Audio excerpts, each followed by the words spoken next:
সদ্যহবাসী কেমন আছেন? আলহামদুলিল্লাহ আলহামদুলিল্লাহ। কারাগারের মধ্যে আছি। রাসূলুল্লাহ সাল্লাল্লাহু আলাইহি ওয়াসাল্লাম বলেছেন, আদ-দুনিয়া সিজনুল লিল মুমিন ওয়াল জান্নাতু লিল কাফির। এই দুনিয়াটা হচ্ছে মুমিনদের জন্য জেলখানা, কারাগার, এবং কাফেরদের জন্য এই দুনিয়াটা হচ্ছে জান্নাত। কারাগারে যারা দুই একবার থেকেছে আর কি, তারা হয়তো আমার এই কথার মর্মটা বুঝতে পারবে ইনশাআল্লাহ।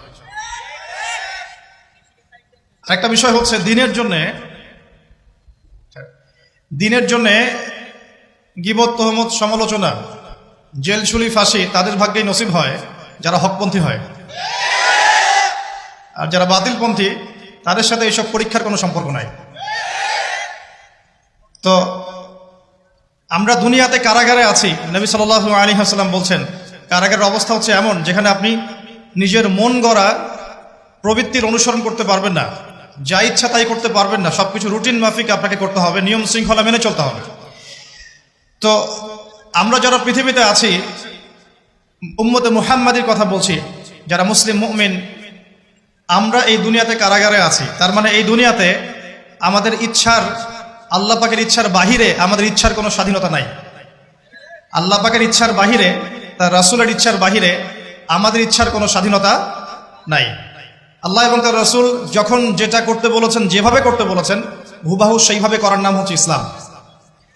আর যদি আমি এই দুনিয়াতে কাফের হই, তাহলে আমি স্বতন্ত্র স্বাধীন, আমি যা ইচ্ছা তাই করতে পারি।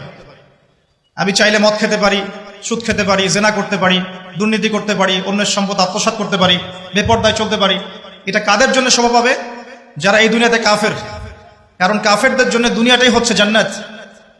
আর আমরা সত্যিকারের জীবনটা পাবো আমাদের মৃত্যুর পর ইনশাআল্লাহ। এখন আছি দুনিয়ায় মুসাফিরের মতো। এটা হচ্ছে কর্মক্ষেত্র, শস্যক্ষেত, আর কবরে হবে ঘুম ইনশাআল্লাহ তাআলা। আমি একটা তাফসীর পড়ছিলাম সূরাতুল ওয়াকিয়া, এই সূরার আসলে জ্ঞানের তো কোনো শেষ নাই। এই পর্যায়ে এসে আমার কাছে মনে হয় যে আমি ইসলামের হয়তো 5 থেকে 10% জ্ঞানও এখন পর্যন্ত অর্জন করতে পারি নাই, সত্যিই পারি নাই। তাই আমি নিজে অনেকটা ইতস্তত বোধ করি যে আমি মানুষকে আসলে কি শিখাবো।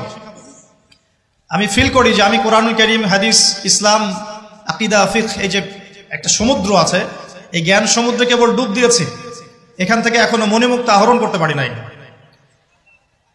একটা হাদিসে পড়ছিলাম যে জান্নাতের মধ্যে বড়ই গাছ থাকবে। কি গাছ?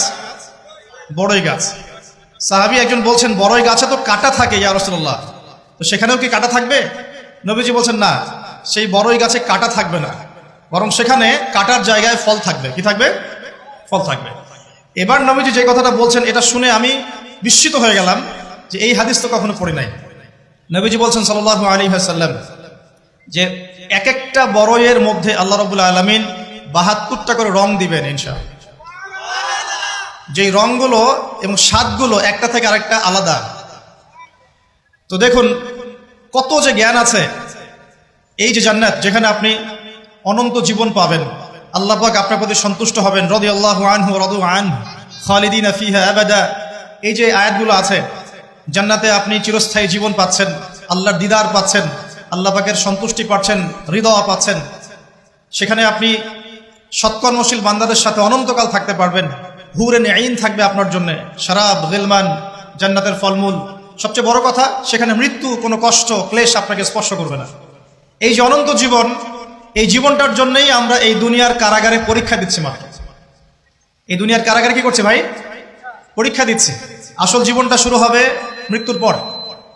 তো এই পরীক্ষায় যারা পাশ করবে ইনশাআল্লাহ তাআলা, অনন্তকালের জীবনে তারা সুখী হবে ইনশাআল্লাহ। আর এই পরীক্ষায় যারা ফেল করে যাবে, অনন্তকালের জীবনে তাদের স্থান হবে চিরস্থায়ী জাহান্নাম। আল্লাহ পাক আমাদেরকে হেফাজত করুন, আমিন।